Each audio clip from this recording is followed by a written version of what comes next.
ശിവാംഗിയെയും ഞെട്ടിച്ച് രേണുസുധിയുടെ വസീകര അവിടെയും തൂക്കി. രേണുസുധി ആസ്വദിച്ചു പാടിയത് ഹൗസ് മേറ്റ്സിനും പ്രേക്ഷകർക്കും കൗതുകമായി. അവിടെയും രേണുസുധി തന്നെ തൂക്കിയെന്നാണ് പാട്ടിന് കൈയടിച്ച് വരുന്ന കമന്റുകൾ.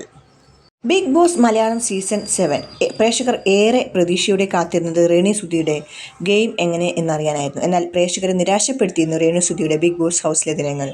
എനിക്കിവിടെ നിൽക്കാൻ വയ്യ, വീട്ടിൽ പോകണം ബിഗ് ബോസ് എന്ന് പറഞ്ഞായിരുന്നു രേണു ദിവസങ്ങൾ തള്ളി നീക്കിയത്. എന്നാൽ ഫിനാലേക്ക് മുൻപുള്ള റീ എൻട്രിയിൽ ഇവിടെ വരവോടെ രേണു ഞെട്ടിച്ചു. പിന്നാലെ പാട്ട് പാടിയും ബിഗ് ബോസ് നിന്ന് വൈറലാവുകയാണ് Renu. Bigg Boss Malayalam season 7 എല്ലാ മത്സരാർത്ഥികളുടെയും റീ എൻട്രി സമയത്ത് ശിവാംഗിയുടെ മ്യൂസിക് കൺസേർട്ട് ഹൗസിനുള്ളിൽ അറേഞ്ച് ചെയ്തിരുന്നു. ഇതിൽ പാട്ടുപാടിയും ചുവടുവെച്ചും സീസണിലെ മത്സരാർത്ഥികളെല്ലാം ആഘോഷിച്ചു. അതിൽ രേണുസുധി വസീകര എന്ന പാട്ട് പാടിയാണ് എല്ലാവരെയും ഞെട്ടിച്ചത്. രേണുസുധി ആസ്വദിച്ച് പാടിയത് ഹൗസ് മേറ്റ്സിനും പ്രേക്ഷകർക്കും കൗതുകമായി.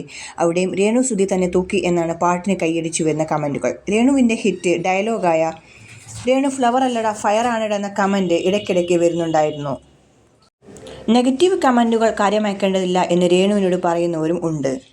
ബിഗ് ബോസിൽ രേണുവിന് പിടിച്ചു നിൽക്കാൻ ബുദ്ധിമുട്ടായിരുന്നു. മക്കളെ കാണാതിരിക്കാനുള്ള ബുദ്ധിമുട്ട് എന്നെല്ലാം പറഞ്ഞാണ് രേണു പറഞ്ഞുകൊണ്ടിരുന്നത്.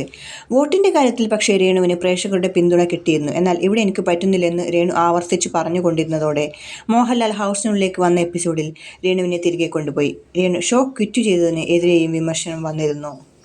എന്നാൽ ബിഗ് ബോസിന് ശേഷവും ബുദ്ധിപൂർവ്വം തൻ്റെ കരിയർ പടുത്തുയർത്തുകയാണ് രേണു.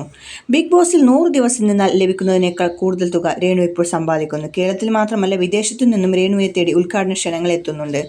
ദുബായിലും ബഹ്റൈനിലുമൊക്കെ പ്രമോഷനുമായി തിരക്കിലായിരുന്നു രേണു. അങ്ങനെ എല്ലായിടത്തും പ്രസിദ്ധിയായി ഫേമസായി നടക്കുകയാണ് രേണുസുധി. അപ്പോൾ നമുക്ക് കാത്തിരുന്ന് കാണാം രേണുസുധിയുടെ ഫ്യൂച്ചർ എന്താകുമെന്ന് അറിയാനായിട്ട്. അതോടൊപ്പം ബിഗ് ബോസിൻ്റെ ആരായിരിക്കും വിന്നർ? കാണൂ, കാത്തിരിക്കൂ.